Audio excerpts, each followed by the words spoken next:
morning sun poured its golden light over the small town of Brooksville. The annual town race was about to begin, a race every young boy dreamed of winning. Among the crowd stood Daniel, a 17-year-old boy with calm eyes and worn-out shoes.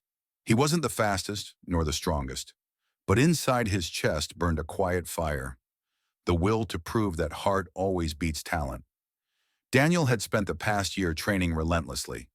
Every dawn, while others slept, he ran along the misty fields, chasing his dream step by step.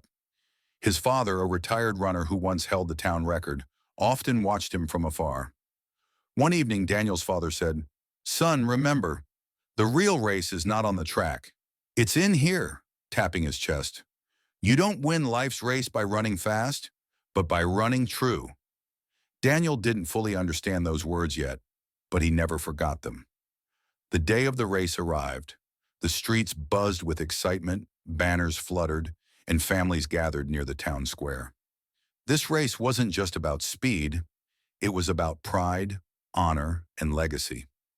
Daniel took his place at the starting line. His main rival, Ryan, stood beside him. Tall, confident, wearing the best shoes money could buy. Ryan smirked and whispered, "Try to keep up, champ." Daniel just smiled. "We'll see." The referee raised the flag. 3, 2, 1. The whistle blew, and the runners surged forward like arrows. The ground shook with pounding footsteps.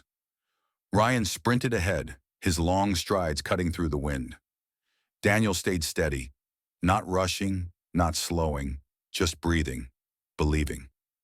Halfway through the race, sweat dripped from his forehead. His muscles screamed, his lungs burned, but his heart whispered, "Keep going." As they neared the final stretch, Daniel saw the finish line glimmering in the distance. Victory was within reach. Ryan was a few steps ahead, but Daniel pushed harder, faster, stronger. Then suddenly, a cry. A little girl standing near the edge of the track had stumbled and fallen into the runner's path. The crowd gasped. The others leapt over her, never looking back. But Daniel's heart froze. For a brief moment, he looked at the finish line, then at the crying girl. His dream was right there, but something deeper called him. He stopped, turned around. He ran back, lifted the frightened girl, and carried her off the track. The crowd fell silent. No cheers, no noise, just stunned faces. The race went on without him. When Daniel returned to the track, Ryan was already crossing the finish line, arms raised in victory. The crowd erupted for him, but Daniel didn't mind. He walked back quietly, heart pounding, not from exhaustion, but from peace. The announcer's voice echoed through the speakers. "Ryan is the winner." The cheers filled the air, yet they slowly began to fade as people turned their eyes toward Daniel. The mayor stepped forward, microphone in hand. "Ladies and gentlemen," he said, his voice steady and strong, "we have seen many winners today, but only one true champion." He looked at Daniel. "This boy stopped his own race to help someone else. That is the spirit of life's race. Compassion, courage, and character." The crowd rose to their feet in applause. Even Ryan lowered his head in respect. Daniel's father approached, tears glimmering in his eyes. "You did it, son," he whispered. Daniel frowned softly. "But I didn't win, Dad." His father smiled. "Oh, you did. You just ran a different race, the one that really matters." Years passed. Daniel became a coach, not of speed, but of spirit. He taught young runners, not just to train their legs, but to strengthen their hearts.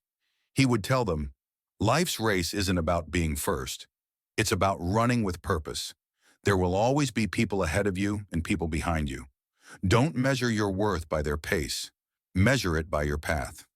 He often reminded his students, the race of life has no medals, only memories. No trophies, only lessons. No audience, only conscience. One day, long after he had retired, Daniel visited the same old track. The finish line was faded now, the stands empty, but the echoes of cheering still lingered in the wind. He smiled softly and whispered, "I didn't win the race that day, but I found the reason to run. Because in the race of life, the greatest victory isn't crossing the line first. It's crossing it with kindness, honor, and a heart that never forgets humanity."